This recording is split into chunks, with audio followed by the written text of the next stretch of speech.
pour sanctifier, pour rendre grâce au Père, glorifier le Père,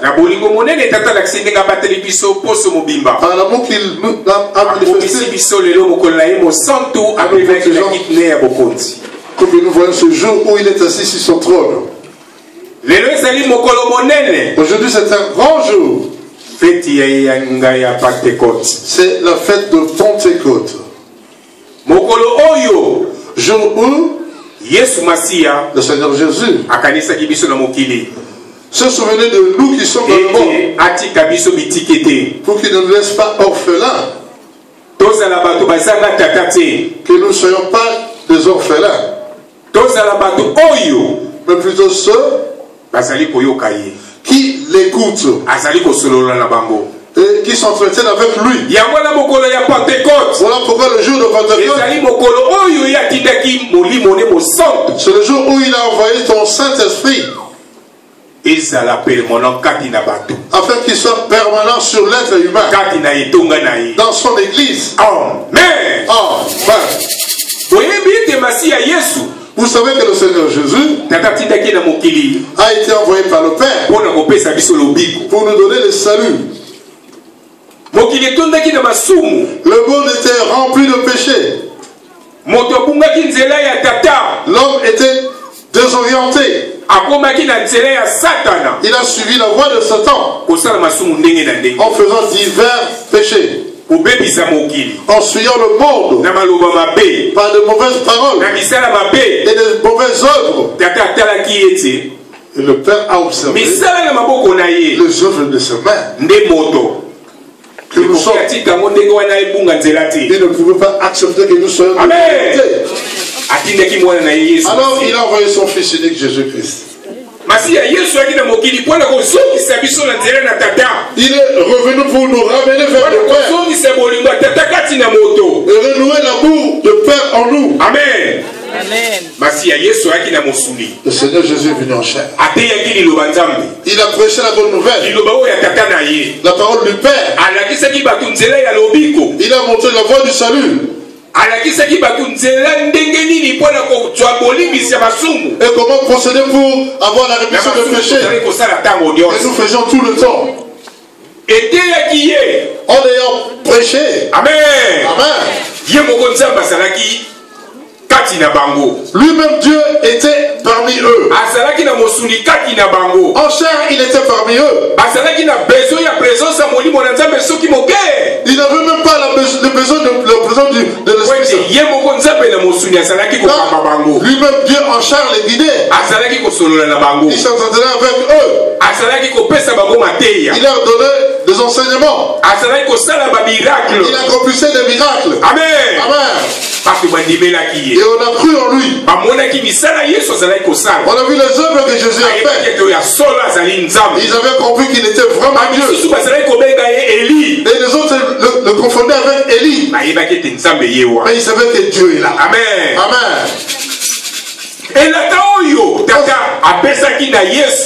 Le thème que le Père a donné à Jésus pour nous montrer la voie du salut était arrivé.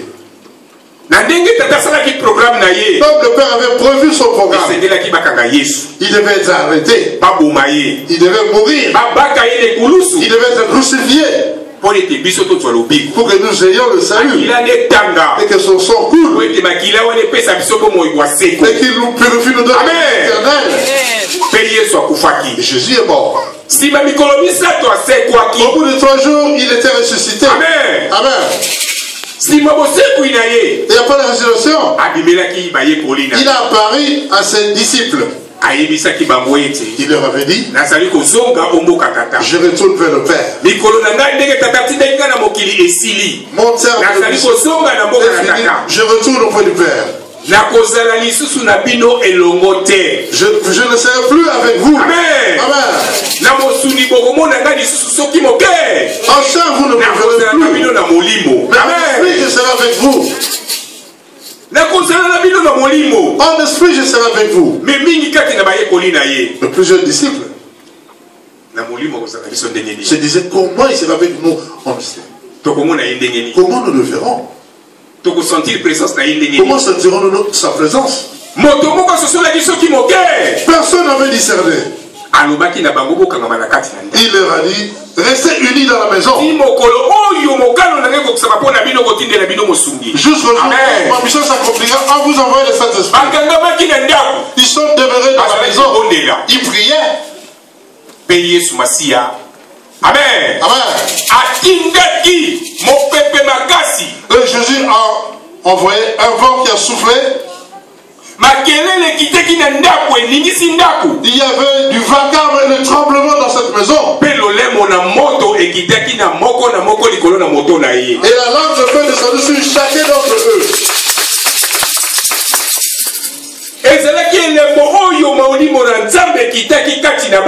C'est un signe qui signifie que l'Esprit Saint est défendu sur eux. Pour montrer la présence de Jésus en eux.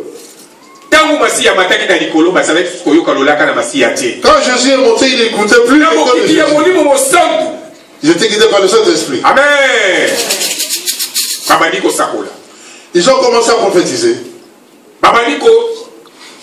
Ils ont parlé de nouvelles langues. Et dans les environs, de vacarme. Ils se sont approchés, ils ont vu des gens qui parlaient. Ils se sont dit, Amen. Amen. Mais ils sont des Galiléens. D'autres exemples, la France, prenons l'exemple en France. Mais ici, quand on Congo, d'où nous venons au Congo, nous avons beaucoup de dialectes. Il y a des Baswahili bazali, Bapende bazali, Basuku bazali, Bakongo bazali, Bambala bazali, Bamongo bazali. Amen. Babinyo surtout on a baillé batali baluibo. Les gens ont vu. Bazali, Bakuya Kivu. Ils sont de Kivu ceux-là. Bakongo baluibo, mais dès qu'ils basent pour le Kikongo. Et le Bakongo. Amen. Parle Kikongo alors qu'ils sont de Kivu. Dès qu'ils basent pour le Kiluba. Pourquoi parle-t-il Kiluba? Ils sont. Bakongo baluibo, mais dès qu'ils basent pour le Kimongo. Ils étaient étonnés.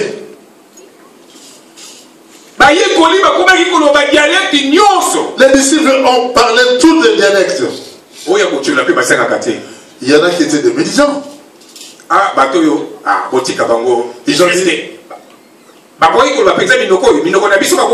Est-ce que c'est normal? Ils parlent en autre. Ils sont ivres. Pierre leur a dit. Est-ce que nous pouvons nous ennuyer à 3h du matin? À 3h du matin? Comme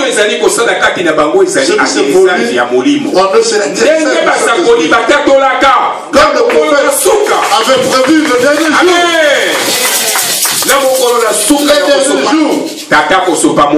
Père répandant son esprit sur tous les êtres humains. Les enfants vont prophétiser. Les adultes verront de rêves. Et les serviteurs de Dieu, hommes et femmes,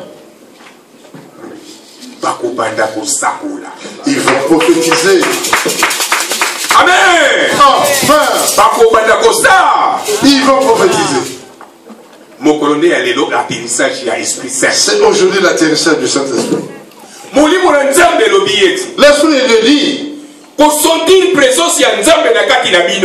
vous devez sentir la présence de Dieu en vous pour que le Saint-Esprit soit en vous.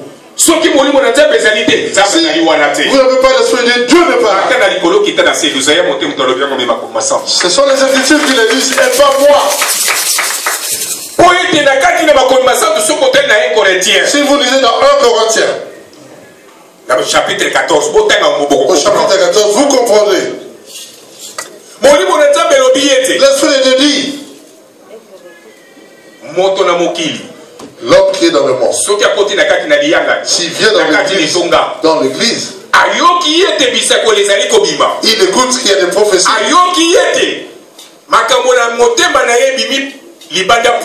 Qu'on a révélé ce qu'il a dans son cœur. Qu'est-ce qu'il doit faire?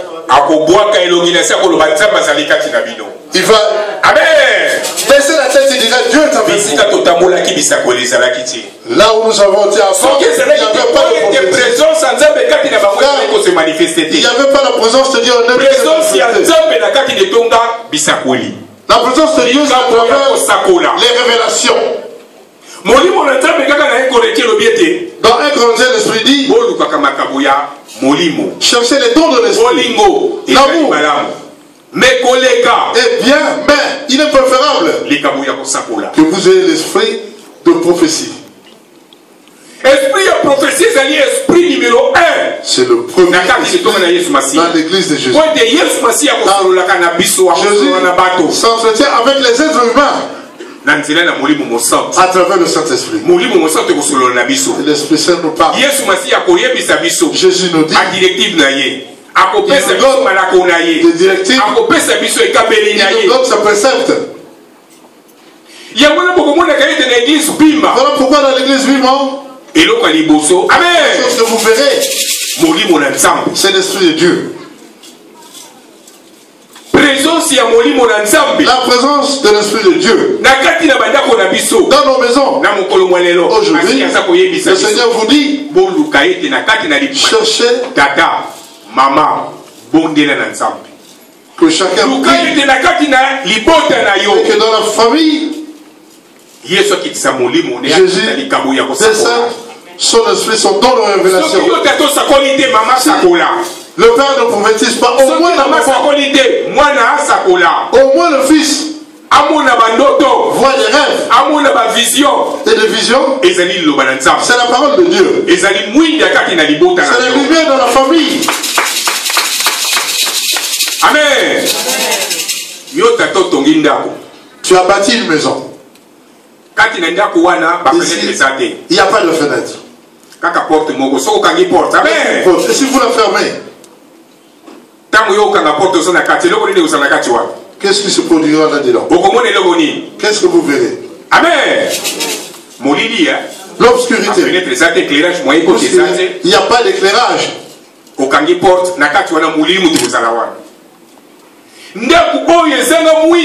Une maison qui n'est pas éclairée.